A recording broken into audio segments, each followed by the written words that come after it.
Boom. Good evening and welcome to Andrews the podcast. I am your host Jamal Richardson. Tonight, we're going to have a special guest on, and it's going to be none other than the mayor of Andrews, South Carolina. That is Mayor Frank Mcclary. In the meantime, while he's on his way up, I want to talk to you about a few events that are coming up here real fast. Let me get this out of the way. I know big event coming to Andrews. Just got this information from my folks out at Keto Go Farms, and they are going to, in fact, be in Andrews doing a presentation. And it's a New Beginning Farmers Workshop, and this is going to take place at the town of Andrews, and this is May 25th at 10 a.m. to 3 p.m. And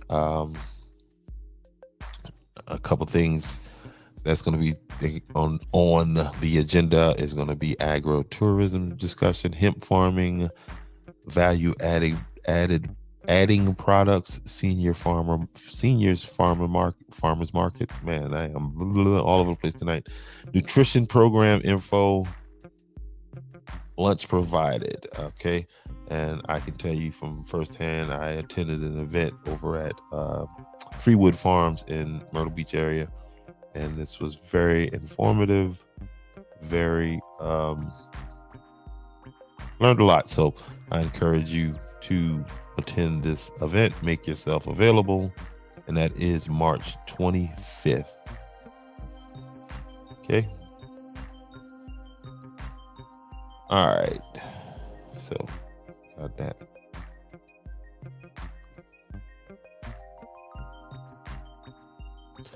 All right, so whole lot's been going on today. Big fire went down in Andrews today at the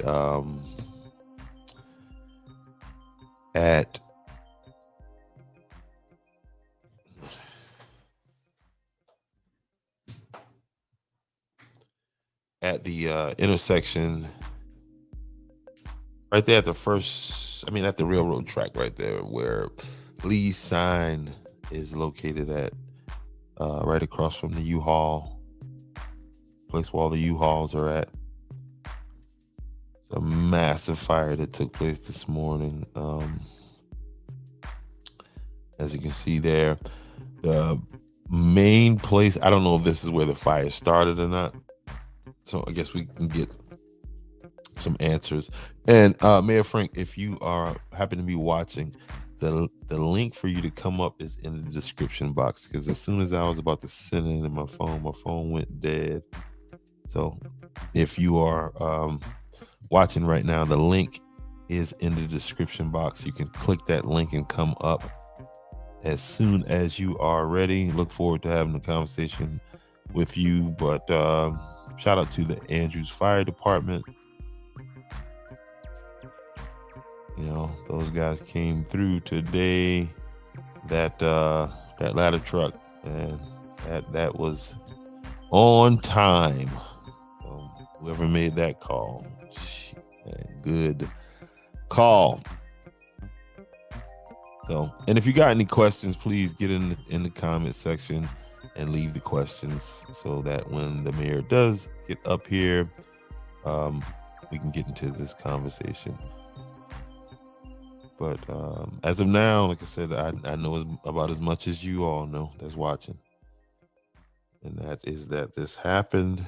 All right, let's see if I can share this link out. Again, if you are listening, sir, the link is in the description. Just click that link and you will pop on screen. But I got my phone charging right now, and it's coming on. So I will send a link to your messenger, and maybe that'll be a little bit more convenient. SLED is in fact on the scene, and I spoke with this gentleman on the left, and that is the owner of this building on the corner here that was completely destroyed by fire, and his name is Mr. Lee. That was Lee Signs, and he's there talking to SLED agent, and Mr. Lee pretty much lost lost, lost that business there and lost everything in that fire there. Like I said, I did speak with him, and it just wasn't a good time for him to come on and do an interview. I even just like, I'm not even going to ask you to do an interview because I could not imagine. I don't want to imagine what he was feeling like. To be honest with you. Are you writing a nonfiction book? Are you talking all over my live? So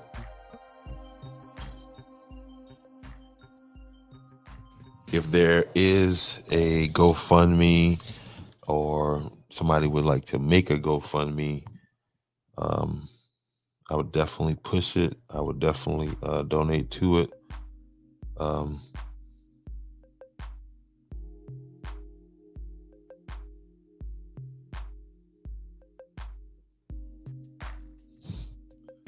This folks gonna need some help rebuilding this whole thing. Okay, there you go. Now, hey, let me see if I can send you that link right there, and see if I can send that link to you.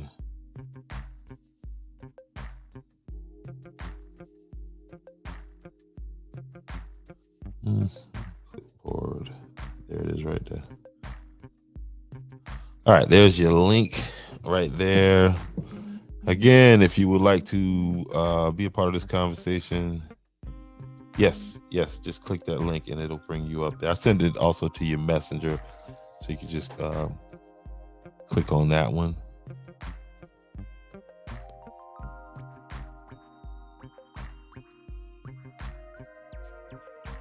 Again, salute to Williamsburg County, and apparently I misspelled heroes. So please excuse me and my spelling.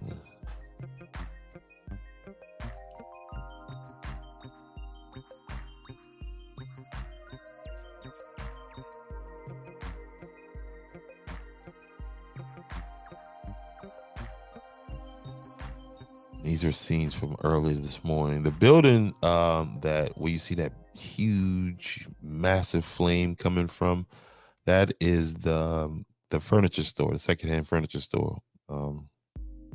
Okay, there he goes right there.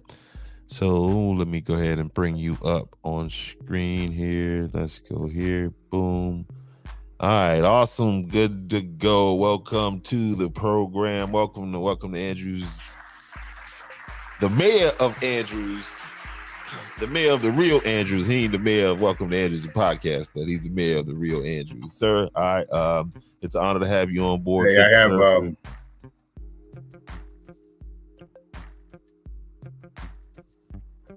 feedback. All right, well, you getting some feedback there? Let's get some volume on you there. I think we're good now. Okay, I'll tell you what, okay, yeah. And it'll help if I turn this background music off. It'll definitely help. All right.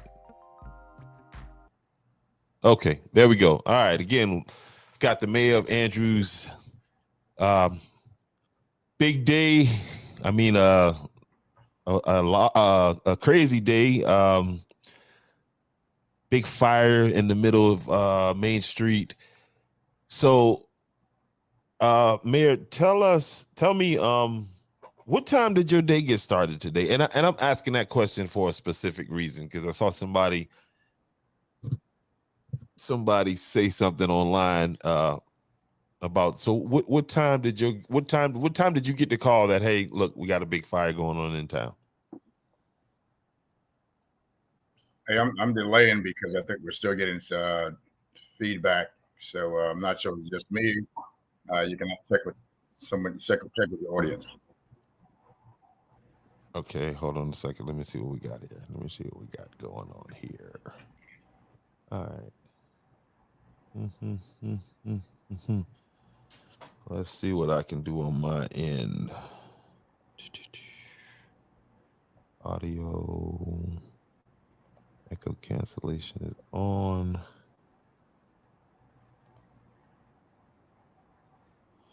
Okay, I think it's just a natural delay. So I'll as I lay the questions out, you know what I mean. I'll just pause. If I start talking across you, if you start talking across me, then I'll just kind of be mindful of that.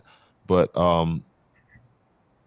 okay, yeah, all right. So yeah, we got a good little delay going on, and hopefully it picks up. It's just one of them things, and I got a storm passing through right now too, so that could be a part of that. Why I'm getting that delay on my end, but yeah, tell us about when did you get that first call this morning, and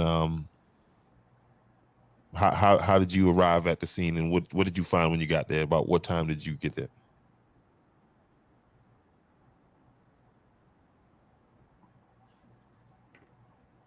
Okay, and again, I'll do a natural pause here to make sure that we're not talking.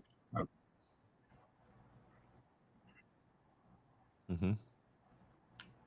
Okay, so this morning I received the call from the fire chief about 5:30,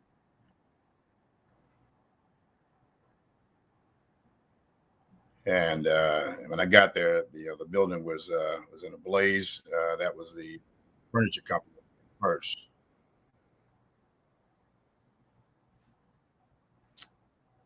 and so as Andrews Fire Department fought that fire for the first couple of hours, uh, and then we got assistance from Williamsburg County and Georgetown County EMD.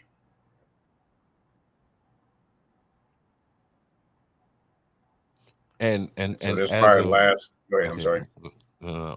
as of right now, have there been any injuries associated with the fire, with possibly anybody in the building, or from any of the fighters from dealing with that big of a fire?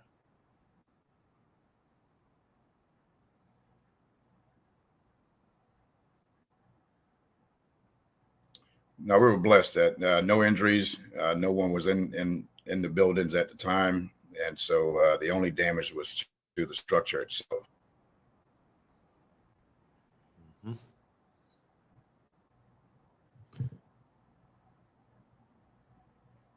And all right, and you said the other agencies that were on board were um, I'm gonna flash through some pictures as we talk here. The other agencies were on board were Williamsburg County, and you said from Georgetown County.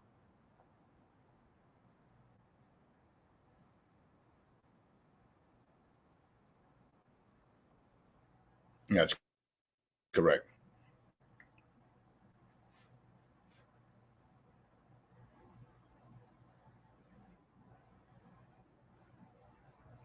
Have you heard anything from SLED? Any update? Has there been an update as to possible cause of this fire?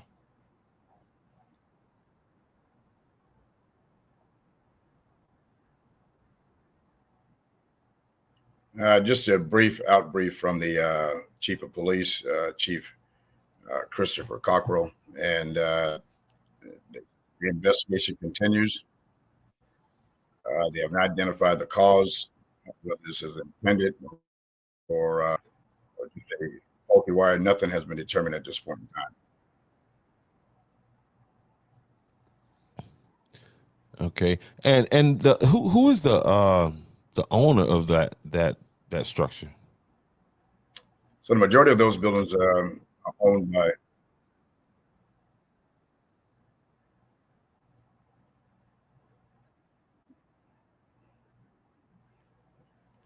the gentleman. It's Mr. The name escapes me right now, but I think uh, they have to come back to me. But he rents the two that are damaged. The two that were damaged were a rental property. Hmm.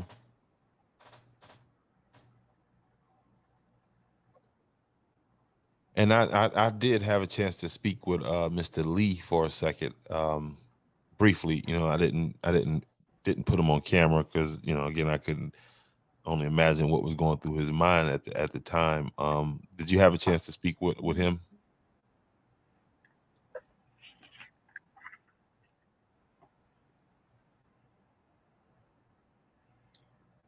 Not directly. He was obviously distraught as to what occurred. He obviously lost all of his entire business. Yeah. Um, and the owner of the property is a man by the name of Ronnie. I just looked at Ronnie Raybone.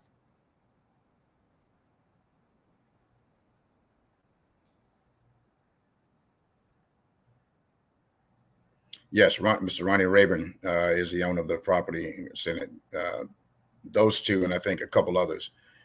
And obviously, he's having a hard time as well.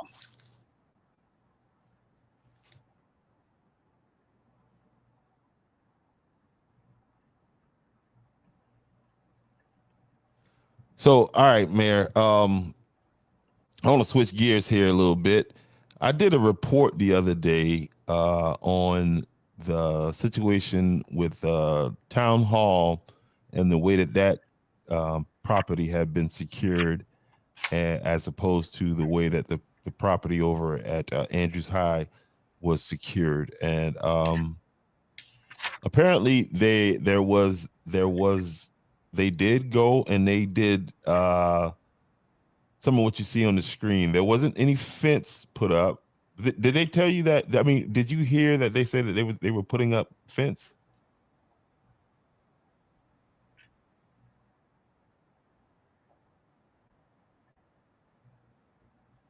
I wasn't able to get to the county council meeting today, but I did have an opportunity to listen in.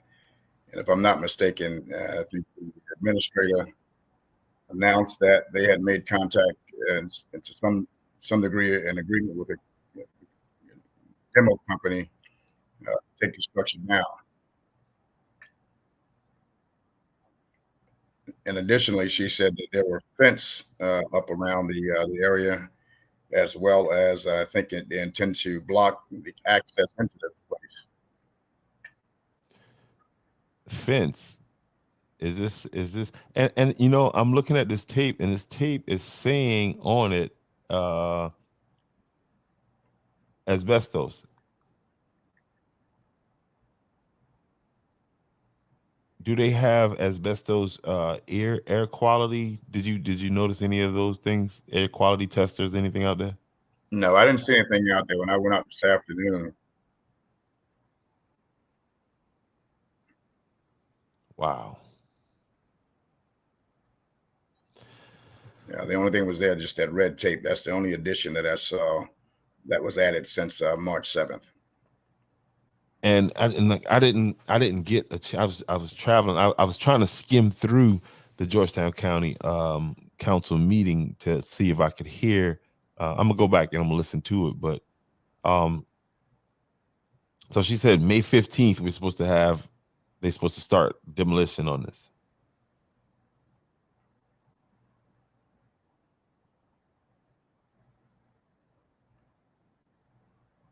That's correct. That's what I heard, and so we'll have to wait and see. But right now, we still have this exposed structure that still poses a threat to our community. And as you can see in the photo, there's still kids out there on the playground. Yeah, and there's people that come out and walk. And I personally I don't I think when she say things like that, she probably told or she probably said, "Hey, do this," but I don't think there was any follow up because I don't see where this is. I mean, only thing I see in addition to what I saw the day that I was out there is this red tape here. Um, it still got that flimsy little orange fence there. It does not provide a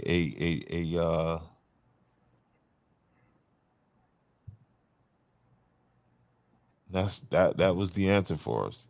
Um, I'm waiting to hear from this guy from DHEC once again, um, on this situation. Has anything been have they communicated to you anything about the EMS situation? I seen again I didn't get to watch the meeting tonight, but I saw Mr. Booby Mays was there. I saw Miss Hunt. I didn't get to see her comments, but Have they reached out to you on that front yet?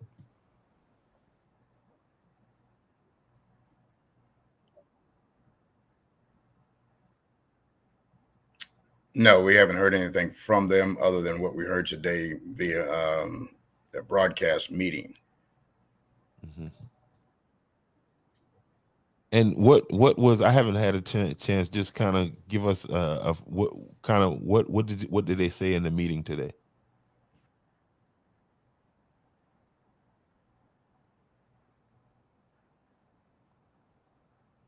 Hey, if you don't mind, can I sign off and probably get onto my phone because Okay. will happen Okay.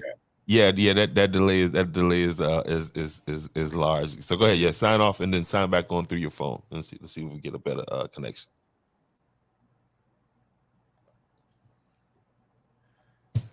Are we there?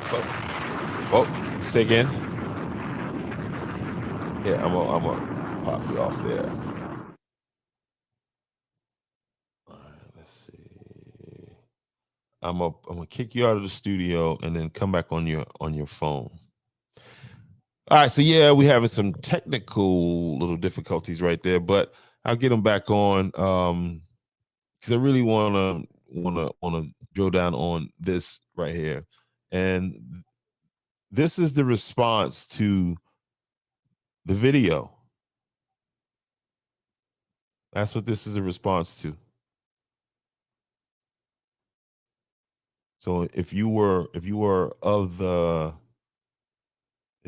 wondering whether or not it was a situation with asbestos, well, there you go. There's the tape right there that they put up around the site. And they went and did this today before the county council meeting. So how much do they really care? Miss Angela Christian, county council, county administrator.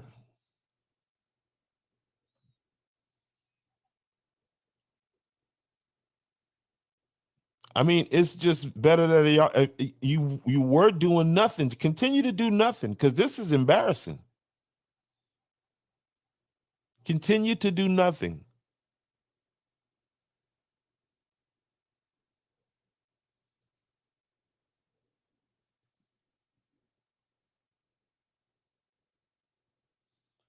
All right, let's try this one. How we doing on the connection right there now? Sounds pretty good. Oh, that's the perfect connection right there.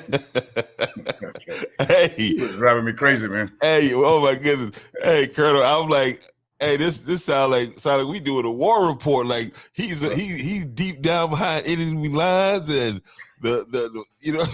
Listen, my friend, I was like, we're gonna have to try this another year. Hey, this was that hold on a second. Okay, I can hear you now. All right, so yeah, but this is crazy right here. This Yeah, that's absolutely crazy. That's all that's there. Now that we're talking straight talk, that is it. And as you can see, there hasn't been any adjustment to this the existing fence, if you want to call it that web net. And well, I mean, there's been an adjustment. They put the word asbestos in our faces. Well, yeah, that, and so I don't know. That's they're admitting now that there is asbestos in there, but it still doesn't. And I saw in one of the pictures you had that there were some of the bricks were on the outside of the fence, which tells me that there could have been someone on the inside already, curious about what's going on. And so it's just not a good thing. Yeah. So, and again, you said, I don't want to take up too much time doing this. Where was it, at the beginning of the meeting that she spoke, or at the end? That's the very end. I think that was the last thing they mentioned. The chairman yielded to the administrator to give an update on where they were with respect to contracting for this job. And so in about 2 minutes or less, she stated again that I see her right here. Yeah, so that contact contractor she gave the timeline between the 15th and I can't recall the end date, and that a temporary fence was up, and the assumption it was more than what's happening right here, right now, and that they were going to block access in along this the road here that's in this photo. So once that was over, I went out and checked to make sure that those things were actually in place, and what I saw is what you have here present on this photo. All right, I tell you what, let's give Miss Christian a chance to, let's see what she has to say about this situation, because she is the one who they went and put a Band-Aid on it, and then they said, hey, look, we did this, we did that. That's what it sounds like. All right, let's get her on the screen. All right, what do we have here? Let's go to, nope.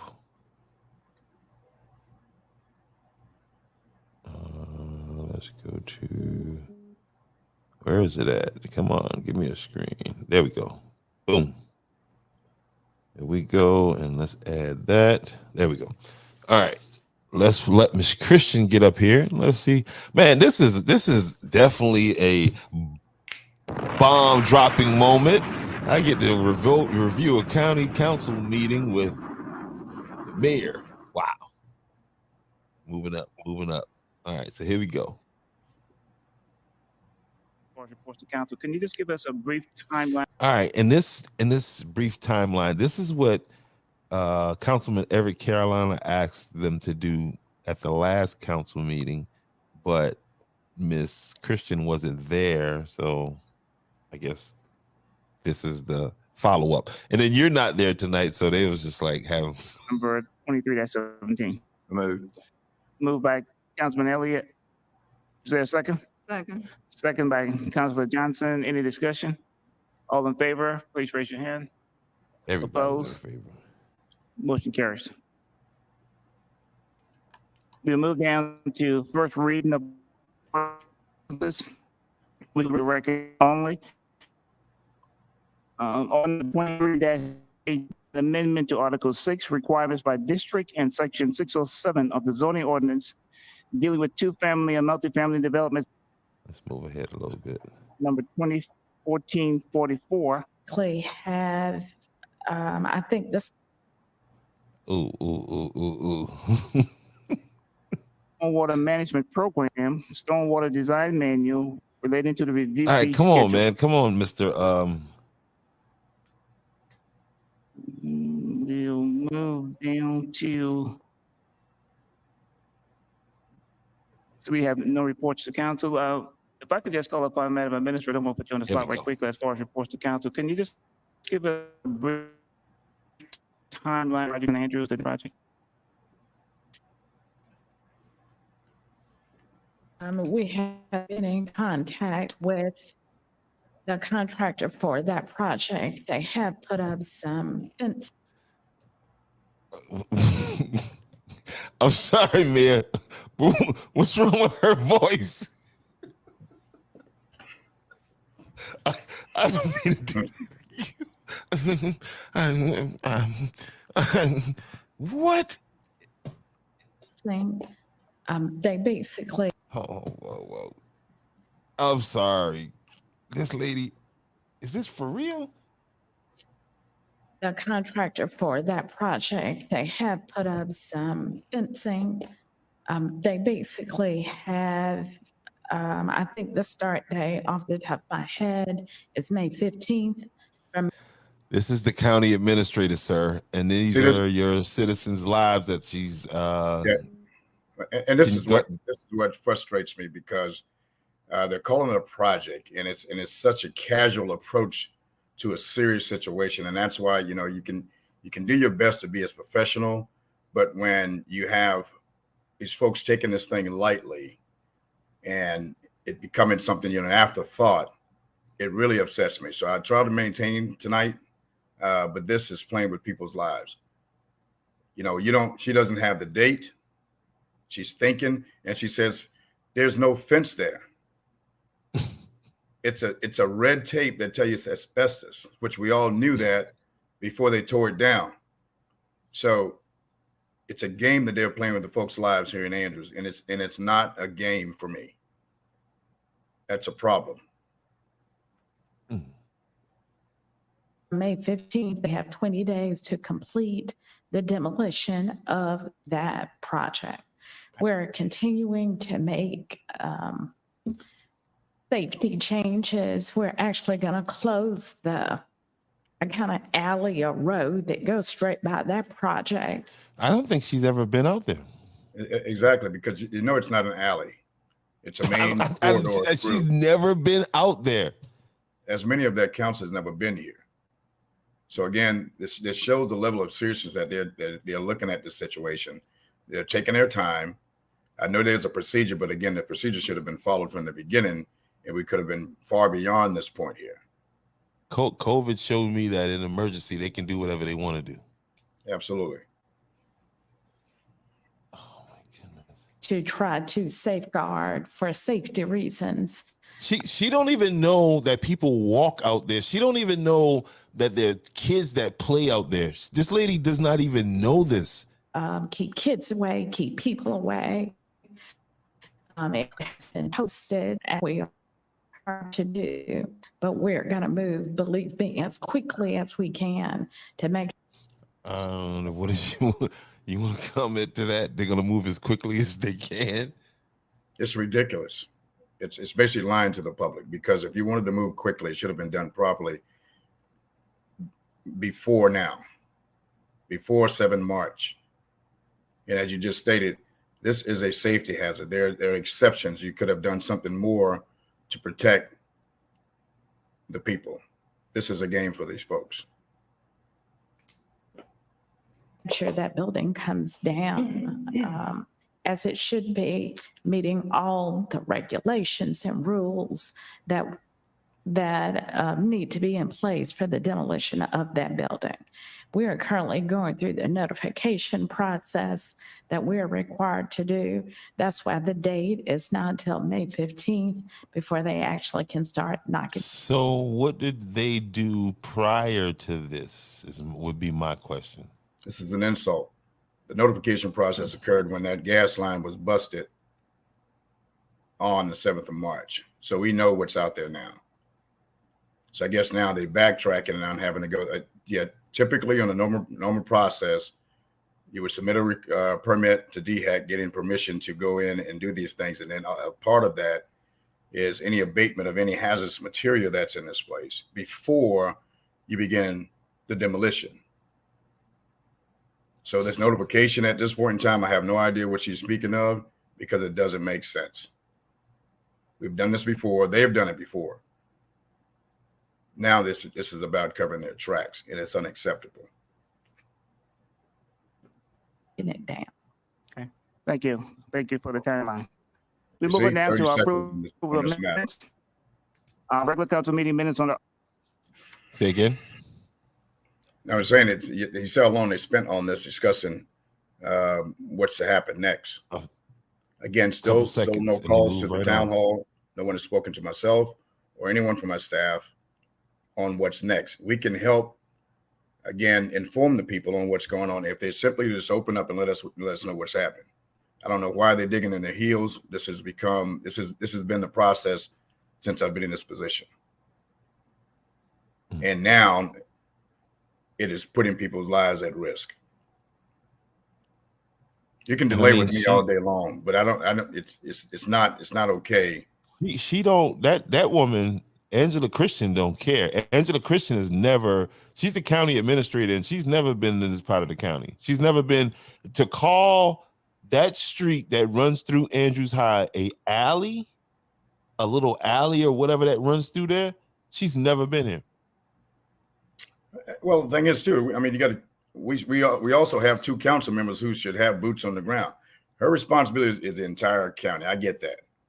So when you have representatives, when you're elected to represent a certain area, jurisdiction, then that's your job, represent. They should be taking this information back to Mrs. Christian. So I can't hold her, completely responsible for this. although she does share some responsibility. But we have 2 council members. What was Raymond Newton on the scene today? I haven't seen him out there yet. Now he may have driven by. I don't know. I can't account for his all of his movement. No, but I mean, has he come out? And because you were out there from what time did you get on that scene? Oh, you're referring to the fire? The fire. Oh, I was out there at 5:30 this morning until it was extinguished at 11:15. And that's to answer some gentleman on Facebook. Yeah, me and Mr. Edie, we had an exchange, and I think we have a better understanding. As many of you know, when there's a near catastrophic situation going on, whether it's water or sewer, I will always be on the scene until it gets fixed. That's where leaders go, to where the problems are. So Mr. Edie, that's to answer your question, sir. And my question to Mr. Edie is, what time did you show up out there? I think we have an understanding now. I think he's ready to assist. He and I, again, if you look at, we had a couple of exchanges on there, which I typically don't do because Facebook exchanges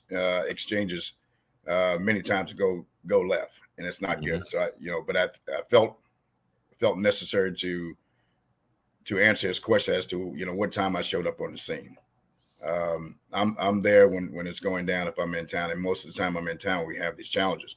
And it's not for show. Everybody needs to chip in and help. Yep. And you saw today with all the resources we have in our fire department, which is some pretty good capability, in a structured fire like this, you need multiple. And so again, I think both County, Georgetown, and Williamsburg for showing up. We had 3 ladder trucks out there hosing this thing down, and several others. But when you're talking about a furniture store and another store that has wood in it, it's going to blaze. And this thing was going for about 6 hours today with constant water on it. You're showing there in the picture. That's pretty serious business right here.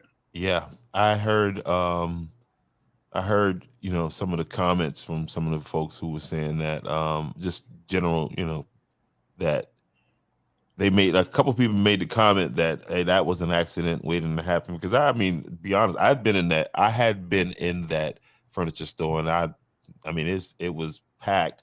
And when I found out that was the store that was burning, I was like, man, that was just like kindling, that old furniture, mattresses, and you know what I mean? It was just like the perfect fuel. Yeah, and if you look at any store, you're going to have flammables. This one, this in its natural, with it, the material that has there, it's going to create what we saw today, and it just compounded again with the wood shop or the Lee's signs over there, and it was an awful situation. We're very fortunate that it was just those 2 structures, no injuries to the folks, and I'm sure they're exhausted, but no one has any injuries, and the other 4 stores are still standing.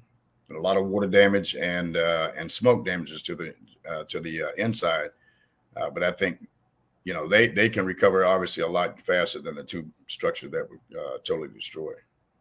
Yeah, and so because I was under the impression at first on my way down, I thought it was just going to be the whole building, but that firewall actually held. And our ability to extend, because that fire got so hot. I was controlling traffic about a block and a half away, which was a challenge within itself, and I could feel the heat. So imagine firefighters, in the face of this thing. And so when you have an apparatus that you have here on your screen that can reach out, so you can put cold steel where you don't have to put a warm body, you have the better odds. And so this truck that some didn't think was necessary actually probably saved lives and saved the rest of those buildings today. Man, and I was thinking that on the way down there. I was just like, and I saw it, in action, and I was just like, man, that's how just like that. I mean, shout out to I think they got it from Johnsonville. Shout out to Johnsonville for keeping that in a good condition, and it went right to work. I don't even think it's have they launched it yet? Officially launched it? No, they and I don't know all the details behind that, but I was listening to our captain today, and he was talking about that. But it was ready to go. They put a lot of work into it in preparation and training. And as you saw, there were several firefighters up there controlling the fire from time to time to give the others a break. So those guys, again, they spent the necessary time to get folks familiar with this thing. I don't think any of them are experts, other than I think Mr. Oric, who is also a councilman. He's spent a lot of time on these type of apparatus. So they've trained them enough to get the job done today, and I'm sure got it done today. I got to give them boys a round of applause, man. Shout out to Fire Chief Stamper, right? Yeah, he was there from the beginning to the end. Because I get on here and I give them guys a hard time politically, but believe me, man, the fire, I salute them guys. Big attaboy to them guys, because Andrews Fire Department is predominantly volunteers, right? 100%. 100% volunteers. Mm-hmm. So that's a special kind of somebody to come out there and risk their lives for. None of them. It's dangerous. You saw when you were there that the debris from when this thing, you had a small explosion, pushed cinder blocks out in the area where the firefighters were. So I'm very surprised that we didn't have any injuries, but we're very blessed. And so, yeah, it is inherently a dangerous occupation.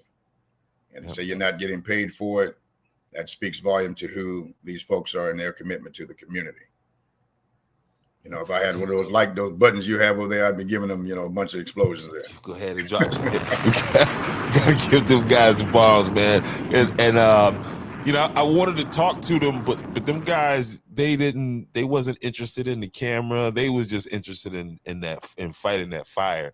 And I said that before. I'm always looking for the helpers, and that's what was out there today. So and I'd like to take this opportunity also, even without disagreements with what caused the issue with the building we were just talking about, Mr. Brandon Ellis and his entire team, a large portion of it was on the ground today. He was personally on the ground in firefighting gear, and they brought resources and even refreshments for the firefighters, because this was a long haul, and those guys were on the ground, and it reminded me of my time in the service, when you see a team come together for a common cause, and regardless of any of the political, those guys were on the ground. So I certainly appreciate what he did. Drop a bomb for them boys out there.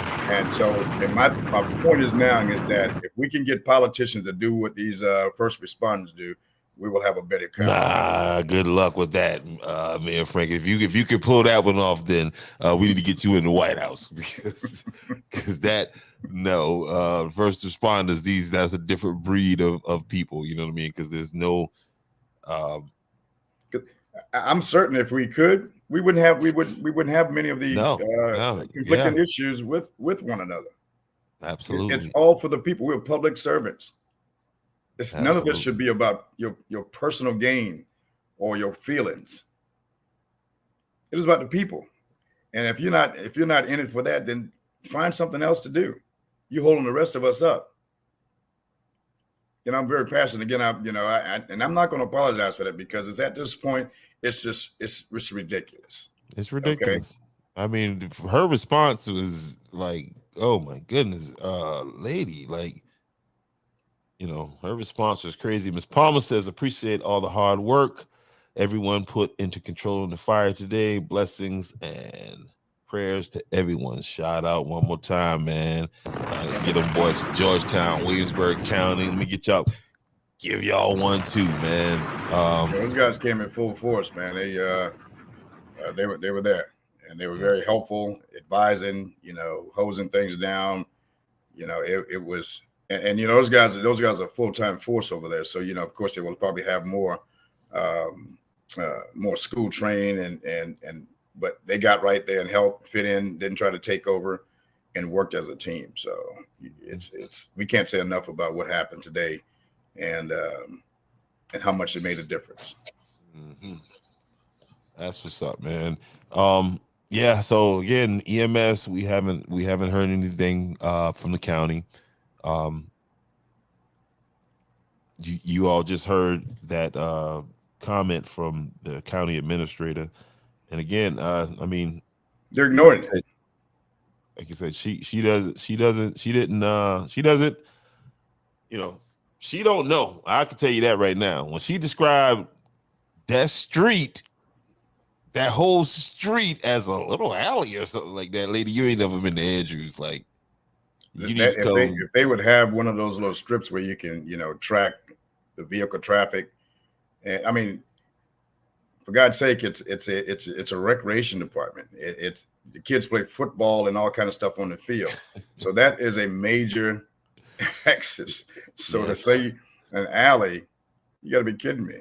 Gotta be kidding. And I mean, she has ascended to the position of county administrator. Wow. So that is so hey, Mayor, listen, I've seen because I was there. So talk a little bit about what I got on the screen here. We had a guest in town, Congressman Russell Fry. How did that come about? And give us a little rundown on your how you think things went. Okay, and I apologize. I'm looking at myself and I'm tired. I'm still going, but these things, like we were just talking about the fire and those kind of things, those are distractions from a lot of good stuff that's happening in the town. So I'm happy to transition and share some of those things with you. So Congressman Fry, they reached out to the town. And I think this, as he stated, this is a part of what he does in terms of going around to the different counties. And so for them to contact us and again, recognize that Andrews is a part of his district, the 7th district, and Andrews is a part of this county, meant a lot. So there's somebody acknowledge us and know that we're worth visiting and seeing what's going on. So Congressman Fry came down, and as you said, you were there. We had a great conversation. We kind of outlined some things on where the town is going, some of the challenges we're having, and try to help him see where he can assist. No one is, we're not asking for any handout. It's like, is there federal dollars, and we are already tapping into those resources. But it was good for him to know. And we had an opportunity from our private, I said small unit session, which it was just he and I, an administrator and his staff. Then we moved into a session with a broader group. And so great discussion with the people and the other councilmen. And then we moved out to the Black River Cypress Preserve, which you had an opportunity to go out there with us as well. There you go. Yeah, that was my first time out there, and that was an experience. So if you're in Andrews, and I think they're only taking, are they open now for yeah, they are. It's Miss Barano is kind of the site coordinator. So it's a privately owned first, privately owned, but then they are open to groups coming out. I think Mr. Butler, the Butler Foundation idea behind this is to make this an educational thing in terms of conservation and preserving our land. And he purchased about 1,000 acres and has turned this area into probably one of the most beautiful park that I've seen. In fact, when you're on this park, you lose track of where you really are in terms of geographic location. Yeah. It offers bike trails, walking trails, places you can have meetings. Even in some cases, I think you have a few lodging that again is it's managed and controlled. Not sure how they prioritize that, but it is a beautiful place. And I believe it's the thing that really sparked the idea of this initiative to turn Black River into the new state park, which again, where Andrews now has an opportunity to link to this effort and create economic and all kinds of opportunities for our citizens. So it's a big deal. And you can shut me up, but I get excited about the good stuff. And so out of this, we're developing a vision plan for the town that we're using Earth Design, which is a architect company out of Greenville, to kind of lay out what Andrews, from the streetscape, connecting us to the Black River and all things, possible here and in the future. And so once we have a plan, then we can now begin to allocate resources to start moving towards accomplishing those things that we all had a part in discussing what we want Andrews to look like in the future. And let's kind of focus in on that, because I made mention of that the other day.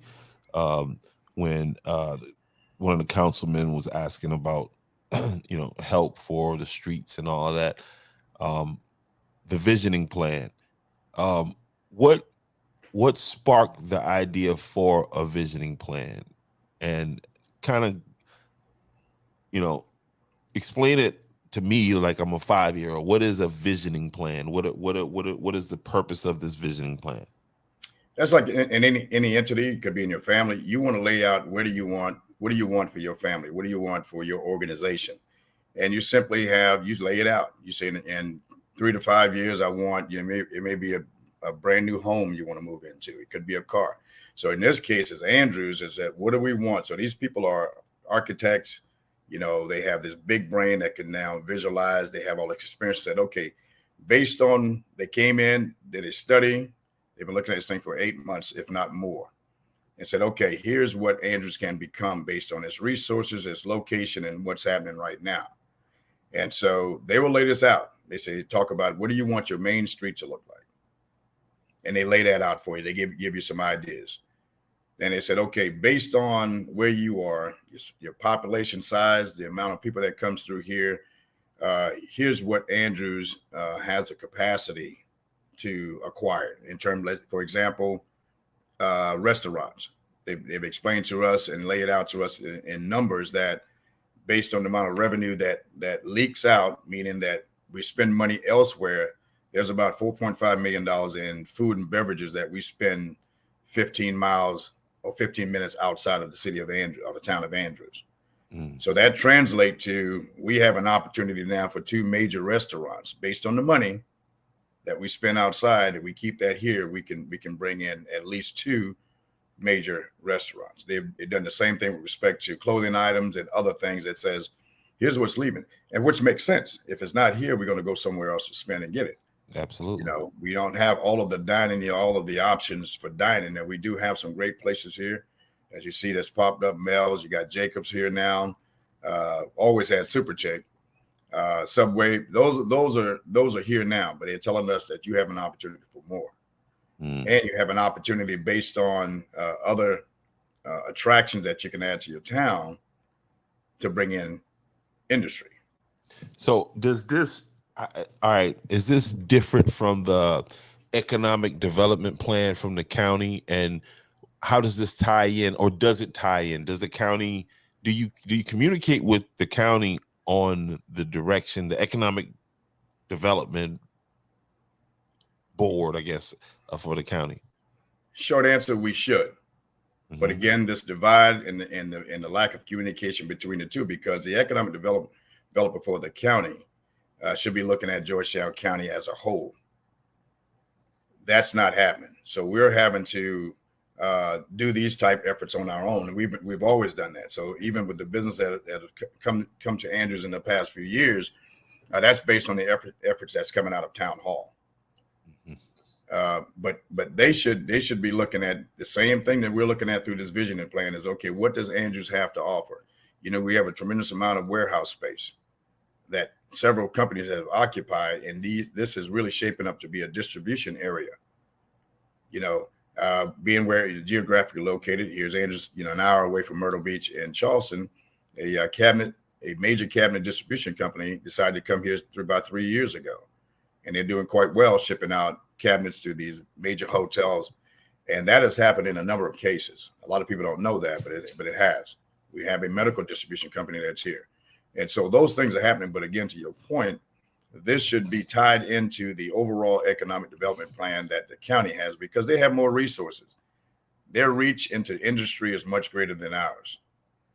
So as we travel, go to these meetings, network with other folks, we tell them about Andrews. We sell Andrews. That's why Burger King, people look at it's not a big deal, but that's how Burger King get here and other places, because Andrews is a great place. We're a great place to come in and place your business, and you have to sell that. Now, absolutely. The workforce is another story. Okay, that's a challenge for all of us. But when they come here, then where's the workforce? And that's why we have to be careful in what we ask for. Yeah. Yeah, I agree. Ask for what you can supply or support. I agree, and that's that is a challenge. That's a challenge for everywhere in America right now. Is the workforce. Absolutely. They say they want to work, and then the work comes, and then they don't have the people to fill it. I know for a good little while there, Dollar General was struggling. I mean, across the board, they I think it was probably running the store with 2 or 3 people. But That's right. So um And and I'll say this, on the vision and plan, we will do the release or the unveiling, if you will, of the vision and plan on May 25th at the council meeting, which will be held at the Black River Cypress Preserve. Gotcha. Okay, more information will be coming out for that, but this is an opportunity now for all the folks who, for the entire town, if you want to come on out and see these ideas that will be presented to us from this professional company on what we can be. They're looking at all of our land, all of the town-owned property, and showing us what this piece of property can become, whether it's a park, education center. And so all of this is done in coordination with our business owners, with our principals at the school, all the entities, all things that make Andrews a community, had an opportunity to come to the table and share their ideas. And so the end result of this is going to be presented to us on the 25th of May at the Black River Cypress Preserve. Gotcha. All right. And I guess we talked about the good stuff. We got to kind of shift. Well, this is not so much shifting back to the bad stuff because did the town just received a grant, a pretty sizable grant to work on infrastructure, which is that's the holy grail, I guess, of Andrews. Can you tell us about the grant that the town has received, and kind of what does that mean for the town? Okay, it's huge. And if you recall, Congressman Fry talked briefly about infrastructure, because we talked, all this money that's coming down from the federal government for infrastructure, all the millions and that business. As he said, infrastructure is not sexy, because you don't see it. You don't realize it's there, and that it's there until there's a problem with it. And I'm not sure that I lost you. I see you're spinning. I'll give you a second to come back on.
Like we may have lost our connection.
Okay, looks like we've lost our host. So I am left here. I'm told that I am on and I'm live. So I'll take this opportunity before Mr.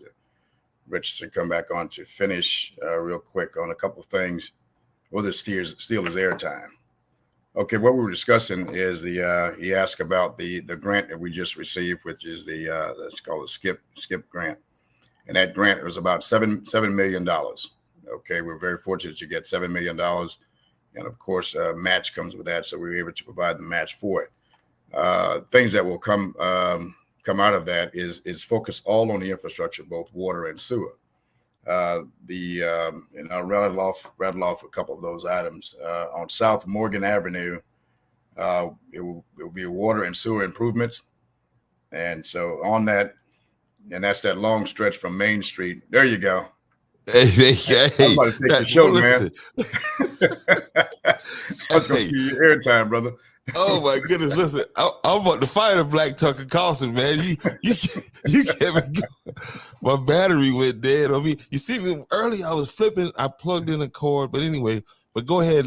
Go ahead. Yeah. Continue what you was doing. Go ahead. Okay. All right. So what I'm going to do is give you the out of the $7 million, which is all for infrastructure for improvements, both the water and sewer systems. And inside of that grant, we will have enough funds for Morgan Avenue. You know, on the south side from Main Street along Morgan Avenue, headed back towards Alder, you can see those divots in the road. That's an indication that we're having some problems with our sewer line. We do some earlier work. We identified that line as being a clay pipe, so we have some problems in there, and that's going to this grant is going to take care of that. We have a lift station at the airport, which is old, have to be replaced. All the sewer manholes have to be upgraded, and the key to that is that these manholes are below the surface in many cases, so a lot of stormwater get into the system, and we pay for stormwater when it should only be sewer. So when this thing is metered and sent to Georgetown and to the water and sewer district, that's how we end up paying $30,000-$40,000 a month, because now we have I&I, they call it, which is stormwater getting into the sewer system, and we're being charged for that when that should be going out through the storm drain. So those manholes will be replaced or at least upgraded. Yes, sir. And that's, you said they are below the surface. What does that Yeah. mean? So when you see a manhole, and typically that's what you want, because you don't want this to be an obstruction when you're driving. It's going to hit something. So when they're below the ground or below the surface of the road, then now, and it's in the low part, that's where now storm drain water gets into it. And not just your volume. So you're charged by your volume of sewer. Now, when we had our own treatment facility, that wasn't an issue. So we pay for capacity. So all the sewer that is collected here and transported to the city of Georgetown treatment facility, there's a bill that comes with that. And so we want to keep as much storm drain water out of that. Let that go down the storm drain back to Black River, and we ship all the wastewater to Georgetown for treatment.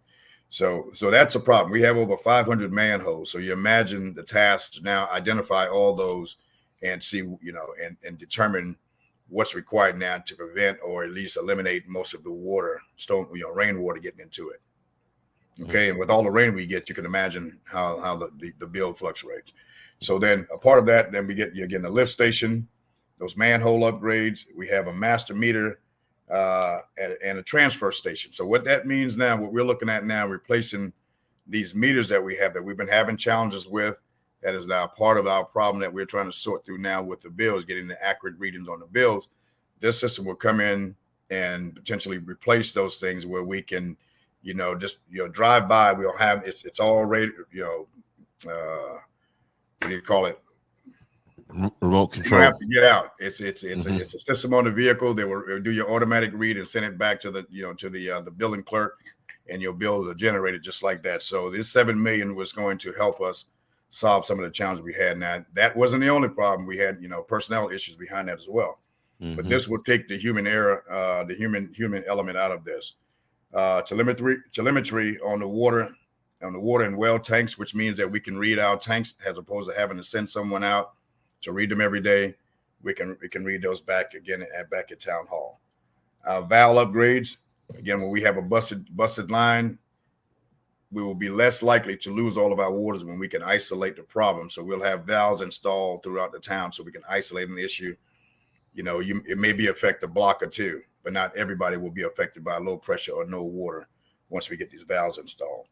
And the water meter upgrade. So all the water meters along part of this system will be replaced. Now that's just in that's the $7 million.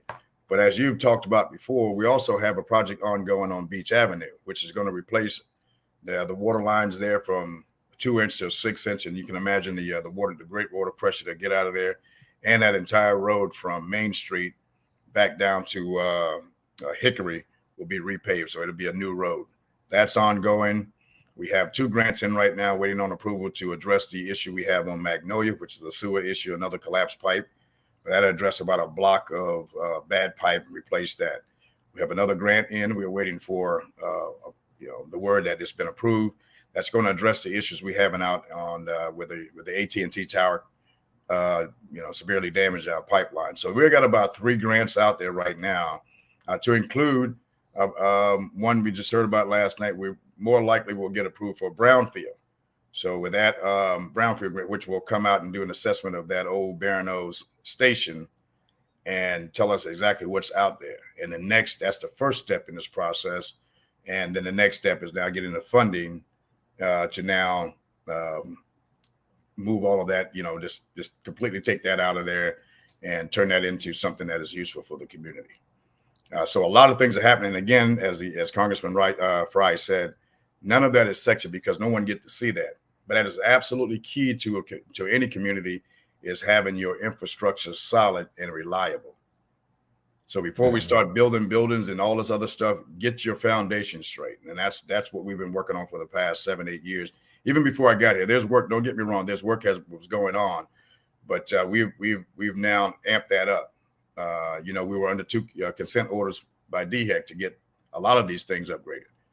We've satisfied the requirement for the water, but we're not satisfied with where we are until we get an automated system. And that's what this grant is going to do for us. And so it's a project. You got to trust the process. It's not an overnight deal. Unfortunately, we've had more than our fair share of bad pipes, But we have a great team out there right now working, tirelessly to get things done. And then we have the administrator and her team as we work with the COG and others getting this money in.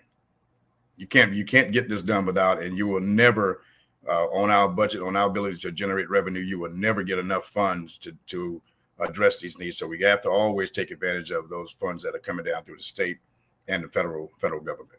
What are some of the because they don't just give you this money. You got to be what are some of the things, the changes that your administration has added to make Andrews, because again, this is a pool of money and you got all these different municipalities coming after it. What are some of the challenges? I guess, why are we qualifying for these things now when we weren't qualifying for them before is basically the answer. So give the people I don't want people to go away with thinking that, hey, you just get these grants, they just give them to everybody, and no, all of the grants are competitive. Okay, so you compete with every entity out there, whether it's county, other municipalities, special purpose district. So everyone is competing for the same pot of money. Now, what makes us more competitive is because we're a low to moderate community. So we're not a rich community. Typically, the government won't give a wealthy neighborhood, for lack of a better term, a ton of money to do work on public roads. So we meet that criteria in terms of low to moderate. So that's going to get us attention. The other piece of it that we have, part of it that we have, some challenges we have to fix. So when you have a consent order, the bad thing is you're under consent order. The good thing is that it helps you qualify more because, again, the intent is to get these things fixed so mayors can manage their towns and not have big government and other people worry about it. So those things make us qualify. Now, I can't speak to why we didn't. I know we got some in the past, obviously because we have some new lift stations before I got here, but we make it a concerted effort. We know that money there. So you have to stay on top of it and tracking when this money, because something like now, I don't know, since COVID, all these buckets of money have been falling. And so we want to be there to grab as much as we can. Now, if we had more match money, we could have gotten more in the SCIP grant. What do you mean match money? So you got to have, basically, you have to have skin in the game. So the government's not just going to give you all of the money that's required to do a project. So they said, okay, Andrews, we'll give you, for CDBG, a community development block grant. I think there's a 10% match, which means that if it's a $750,000 project, and you're going to have 10% of that coming out of your own pocket. So they will know, that will let the government, big government, know that you are investing, you are planning, and have money set aside to address your problem. So it's not going to just take care of you like you're in some kind of some kind of program where you just can't help yourself. No, you have to help yourself in this case. And, the rural infrastructure grants, and I could be mixing them up. One is 10%, the other is 25%. The bottom line is you have to have money to put towards this large sum of money. So that shows your commitment. Now, I think, I'm not sure the other part of your question was going to get to what I'm about to say now, but it's important that people understand this money this $7 million doesn't come down to Andrews and sit in a bank account. No, we go out and we compete, contract, get bids, and whoever meets those qualifications, then those dollars are sitting up, whether it's at the state level. So once we go through this contracting process, when the work happens, then an invoice comes in, we send that invoice up, and then they send the money down to go to that invoice. That's how it's managed. Many, many moons ago, money would come down, but it wasn't going towards the intended project. That's a problem. So yeah, and I remember that, where the town would get the money and then they would pay out which now the state distribute. And I'm glad you pointed that out, because and even when I'm saying that, hey, the town got $7 million, people will think, oh, well, the town has $7 million they just sent them a check for $7 million, and That's now right. you can go in there and take this part of that and do these projects and all this other stuff like that. because I one of the questions that I think Councilman Everett Carolina was confused when he was asking about some money. He was talking about the ARPA money, and so the ARPA money and SCIF money is all this is different money. And how does this, like, you can't kind of break down? I mean, do you remember the question that he asked? Oh, I remember very well. Okay, can you expound upon that, please? And that is a misconception by many. But you don't want to misunderstand or misappropriate government's money. Okay, so to the point, when you get these money, you have to lay out exactly what these dollars are going to. And so then that pot of money, for lack of a better term, and that pot of money says, when they say, okay, we're going to send you we're going to grant you $750,000 for this project, for a 6-inch line that runs from Main Street down to Hickory, and you're going to get these things in it. That is specifically for that. You cannot use that money for anything else. So in this case, he was talking about the American Rescue Plan funds, when in fact we were talking about the SCIP dollars. Two separate allocation of money, and to never be mixed. And that's when I applaud the state. They have a very solid accounting process for these dollars down to the penny. And we have to, and reports go up. There's checks and balances in this thing. So there's, if you misappropriate this stuff, then you're pretty good. And if you're not really good, you're going to go to jail. Okay. And that's not something we're interested in. So so he was talking two different pots of money. Again, for example, the things I just rattled off to you with respect to the SCIP dollars, we have to use that for those purposes. I could have another issue that happens, on the other side of town, but I can't take those dollars and direct that to it. I have to go to them for more money, or find it in our general account. Gotcha. So yeah, they can't be mixed. And there's so many out there right now. It can get confusing, but again, because of the control and the accounting processes that state have in place, you're not easily going to make that mistake. It's going to have to be very deliberate. It's not going to happen. So yeah. So it's just two. RIA is one thing, rural infrastructure dollars. Community development block grant funds is different. Then you got the another grant we're applying for, which is the state revolving funds, another pot of money. So the management of that, you're going to have some pretty sharp people in your organization just keep track of that stuff. This is not an easy task. Yeah, and that makes me wonder about the statement by the county administrator tonight and the time issue. Well, they didn't take no time in finding those funds in the ARPA funds, and I guess they were able to classify the situation with the gym as an emergency, and that fell under that umbrella. I don't know how they pulled.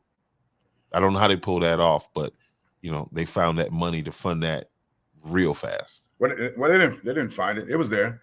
And that's another, again, misconception. For some reason, the ARPA dollars was awarded based on your budget. So if in our case, your $3.9 million budget, then a percentage of this ARPA money, and I can't recall what it was, but at the end of the day, we got $1.5 million to do infrastructure work only. As I was talking about, when these things are allocated for a specific purpose, that's what they have to go towards. And now in county situation, county have, and I don't know how many millions they have, several million, because their budget is somewhere in the neighborhood 95 million to 100 million.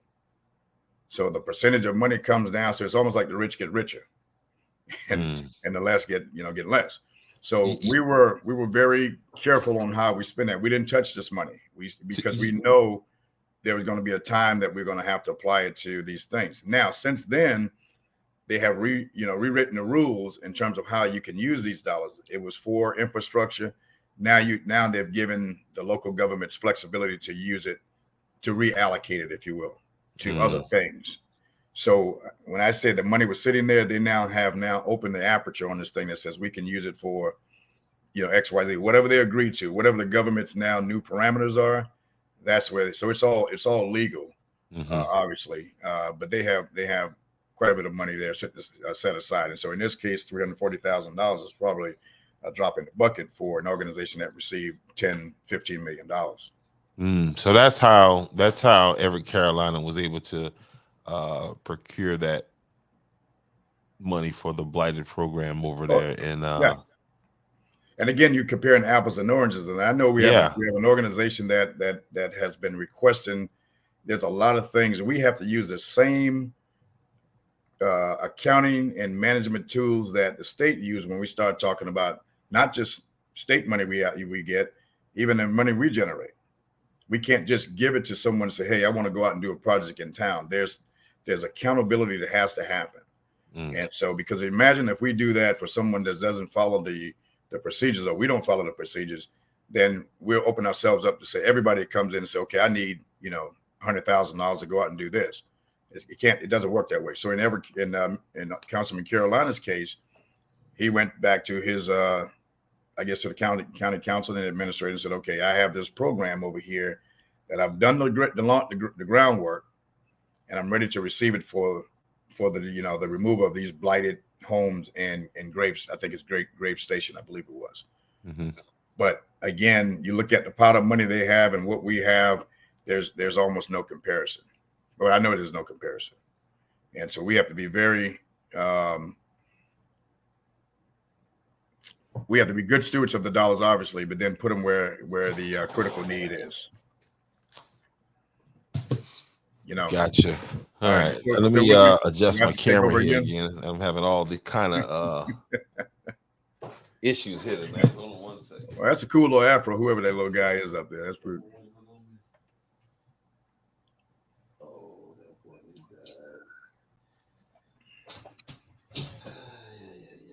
Yay. Okay, here we go. Good deal, good deal.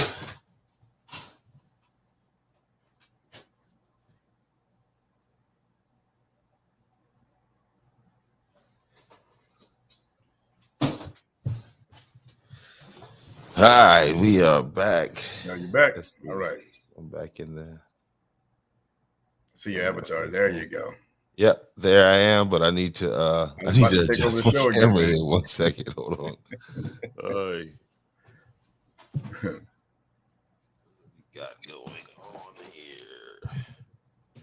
Y'all get to see some behind the scenes. This is how I get ready for the show. Like I have to go through this whole process right here. That's Bucky. Yeah, there you go. This up here.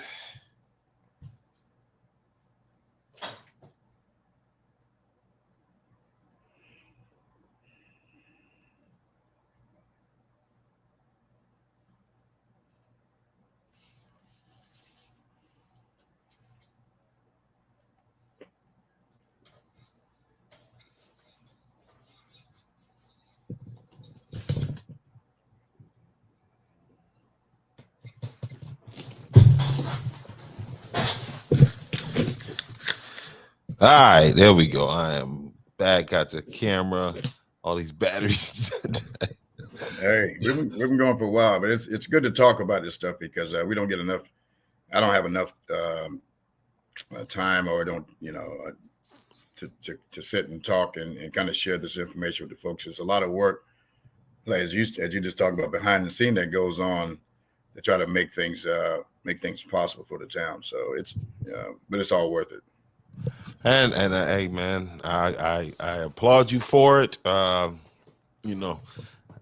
like I told the congressman, hey, we got this budget thing down here. We got a $600 mayor that pound for pound, we got the best deal in the country, And so I'm glad you chose to come back home and do, because it's needed. And it's been a learning process for me. That I've enjoyed the whole time. It gets frustrating. I've learned to manage my tongue a little more, because folks could push that button. But I would say this: a lot of people have the luxury of not knowing. They have the luxury of not knowing, and and that's one thing. But I do want to say this to the people who might be still watching right now. This is a colonel that we're talking about. This is a colonel from the United States military. If you don't understand that, that's on you. Okay. But like even the Edie guy, I think that kind of irked me, because I know you were out there 5:30 this morning on the scene, doing what you were doing, directing traffic, no cameras were out, none of that good stuff. And so that kind of stuff just kind of irks me. And but again, I get it. You keep me focused on not going too far off the rails on these folks. But I tell y'all what, I appreciate that. It's but the work that you're doing, and I remember, not so long ago, someone asked me, so, well, why do you interview with the podcast guy as opposed to, I'm not looking for anyone to protect. I'm not controlling what I say. Everything is not going to be a good day, but you have to be balancing. We have a story to tell here. Andrews is not. We have the same challenge as any other city, whether it's small or large. Things happen. We have our fair share of it here, if not more. But we have to tell that too. Tell the good stuff, the stuff we're talking about here, and this vision and plan and the possibility. Nobody else is. No one comes to me and asks me, what are the good things happening? But if I have a fire, I have a water outage or a sewer issue, everybody wants to come and report on it. Mm-hmm. And that's just not all of who we are. We have churches here that are doing great stuff in the community. We have kids getting, $1 million worth of scholarship fund. We have athletes who are some of the top. Why aren't you interested in telling that? Because it doesn't sell. So I have very little tolerance for someone who comes in my face and always want to cast Andrews as a bad place. As I tell them all, I was born in a small little house right here in Andrews, not in Georgetown County Jail. So I'm committed to this place. I didn't leave the Army to come here with any intent to go somewhere. No, I'm here to help do what I can. And I'm hoping that everybody will come together so we can move this thing, because, we get on Facebook and bash each other. That's not helpful. So I'm not looking for any accolades. I got enough of them. I didn't come here to make friends. I came to make a difference. And so that's my work. That's my focus. And I sacrifice a lot sometimes, or many cases, but that's the decision I made for, to make this town better for our kids. We have elderly people and we have kids. We have almost 900 kids in the elementary school. Who's laying the foundation for them? Who's making this a better place? So when we all go to sit down in our rocking chairs, that these kids will have something that we can take this and move it to the next level. That's what we're supposed to be about. But as you look today, you see who was at the county council member, Mr. Booby Mays, Mr. Jerome Johnson, Mayor Pro Tem Eddie. These guys are in their late 60s, 70s, and 80s. We're the young people fighting for the things that we need. So if the representatives don't represent us, let's represent ourselves. So that's really what this thing is all about. It's not about accolades. I've done that. You saw the other day when Congressman Fryer came here, there was one of his staff was with him, was a former soldier of mine. Absolutely. And when we saw each other, everything about what's going around us just changed. It was about he and I, because that's a comrade of mine. We served in combat together. We're in a combat zone. And I was there, y'all. And it was when it came in, it just, the meeting stopped. Everything stopped. I mean, it was Mr. Fry. I'm glad you're the congressman in D.C., but you saw two battle buddies. Well, from the commander's position and a front line, but just and he had never. I know he had never personally met the mayor, but when he saw him, he's like, when I saw your smile, and it was just, that's just something that it's a bond definitely built, bond between warriors. So And yeah, I witnessed that's that. what we need here. We need an ounce of that here. Every community needs that. Yeah. So we appreciate each other. We value. It's not about your rank, because as I was much more, my rank was much higher than his, but he was my soldier. He meant something to me. Apparently I meant something to him, for him to remember who I was, and we never had a conversation, in large units, but we were focused on a mission to go do what the government sent us to do, and make sure that we're taking care of each other and come back home to our families. That's the love communities need. That's the leadership communities need. When you get these guys and it's all about politics, they need to go somewhere else, because they're not taking care of the people. And that's my frustration with these politicians. And don't get me on that. I want to stay on the good side. But it drives me absolutely crazy for someone to play politics with me and with this town. Yeah. That's absolutely crazy. I'm not going to stand for it. So if they want to play games, then they'll get called out. Simple as that. But that's how people who have a common goal and care about each other, respond. It's been 8 years since I retired, and it's probably longer since I've seen this young man, but he remembered, and it's like we never ever had a separation. I'm telling you, the embrace, and it kind of everybody else. Did color matter? Did color matter? At all. It wasn't at all. Did my rank or his rank matter? No. He's a white young man. I'm a black man. I was a colonel, and I think he was a junior enlisted. But look how there he is right there. There he is right there. Bottom left right here. And I promise y'all, when he came in the room, he lit up, and it was just, sir, I'm just, and everybody, I got some other pictures that kind of got everybody's kind of like, whoa, what's going on here? Yeah, it was us. It was about me and this warrior, man. It was great, Yeah. And so we got to go down and visit him. He's doing great stuff for the veterans in Myrtle Beach. Absolutely. So we're going to go support his program, support other veterans. And when I see him, he gives me fuel. He gave me fuel to continue doing what I'm doing, because years from now, hopefully some young kid will say, hey, you did something good for our town. That's what this is all about. Yep, it's the work. It's about doing the work. And so, for those who sometimes I'm a little defensive, because if you're not out here doing the work, you should just probably comment on some other stupid stuff on Facebook and just stay out of the way of the people who out here doing the work, wanting to make a difference. Not out for the accolades, not out for the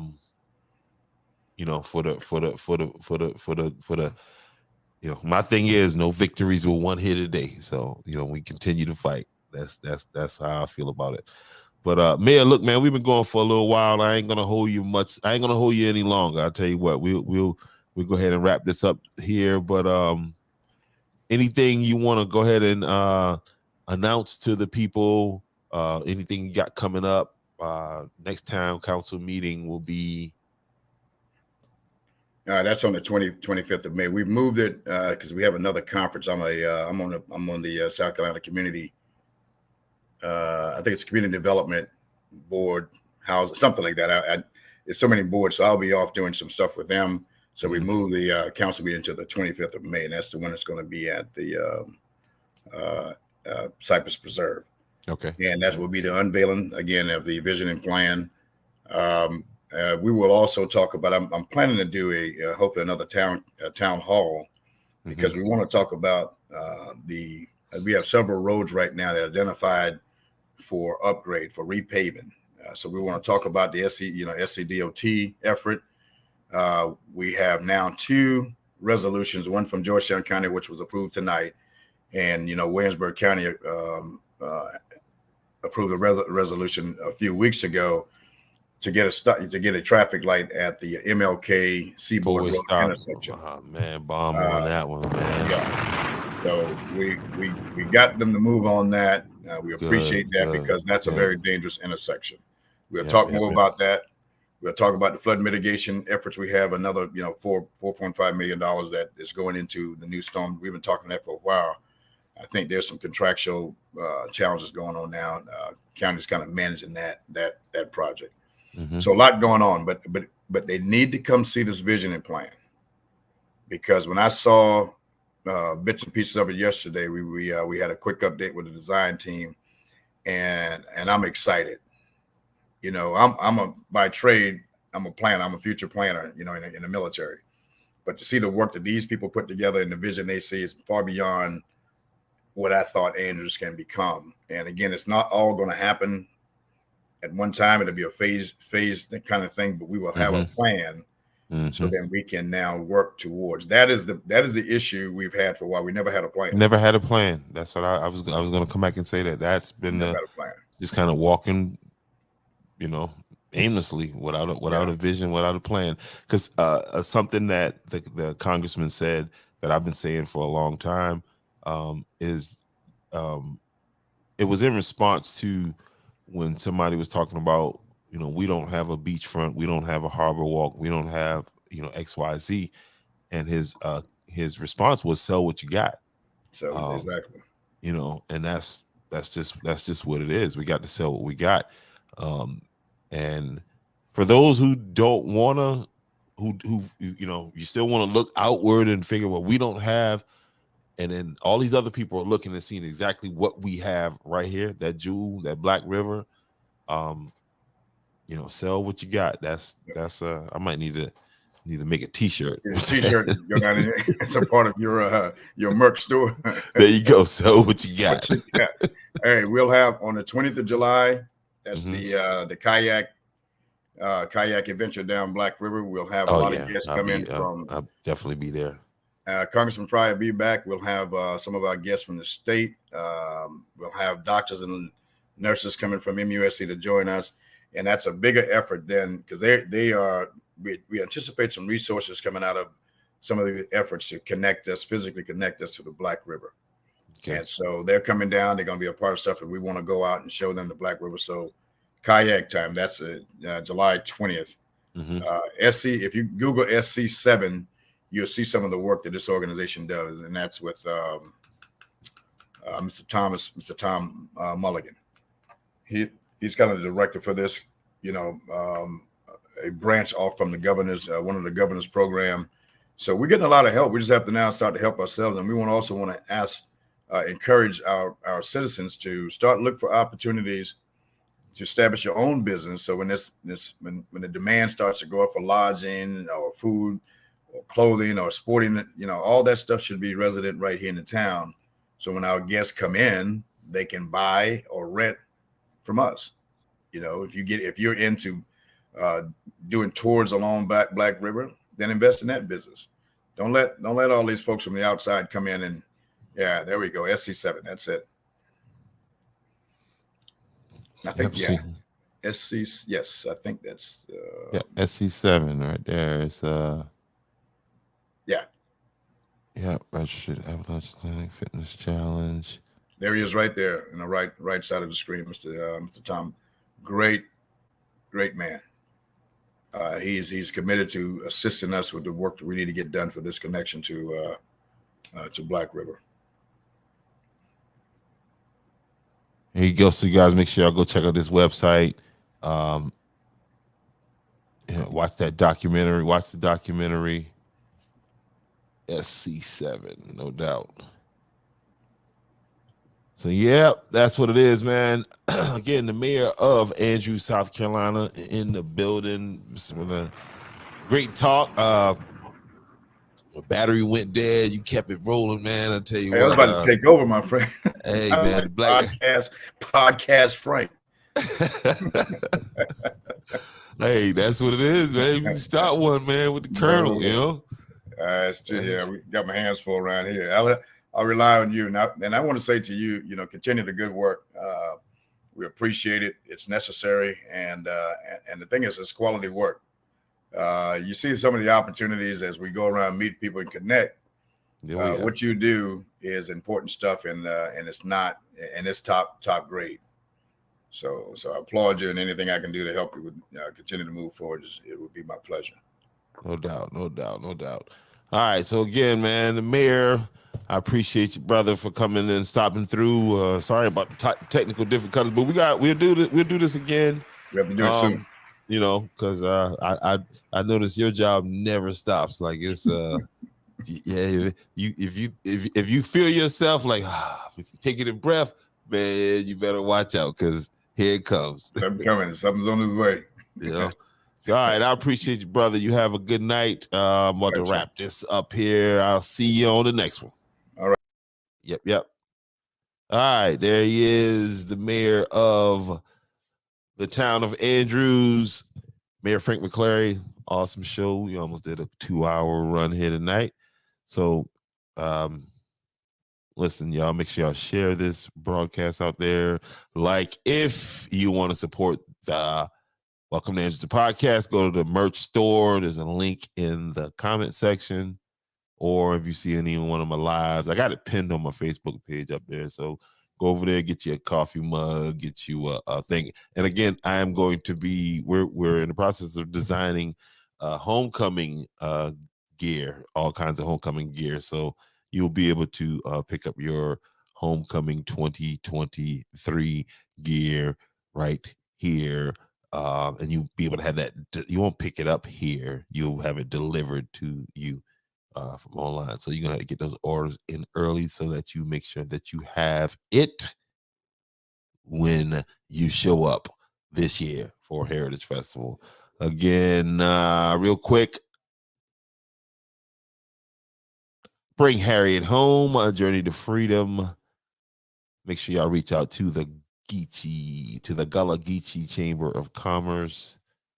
I will be working with Miss Marilyn on Thursday doing some filming on this project, which is the Gullah Geechee Seafood Trail. So looking forward to that, filming, meeting some interesting people, and eating. She promised me a meal on the trail. But before I get out of here, one more time, salute to the men and women, the first responders. First responders. And again,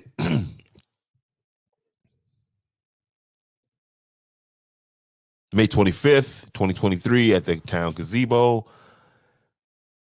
These are very good events. Please make it your business to attend. It's going to be in the town of Andrews at the gazebo right across from Piggly Wiggly, right next door to Town Hall, right behind the library. For more information, you can reach out to Alyssa or Monte Matthews at 843-318-6495. Yep, that's what I'm looking at. Or you can go to info Kidogo at gmail.com or www.kidogofarms.com.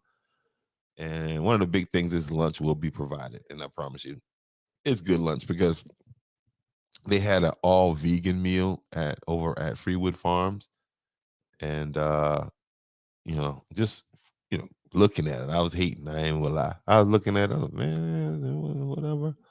And they had some fried mushrooms on some grilled cheese, and that thing was for real.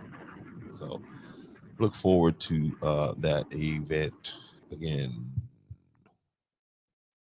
Y'all hold it down.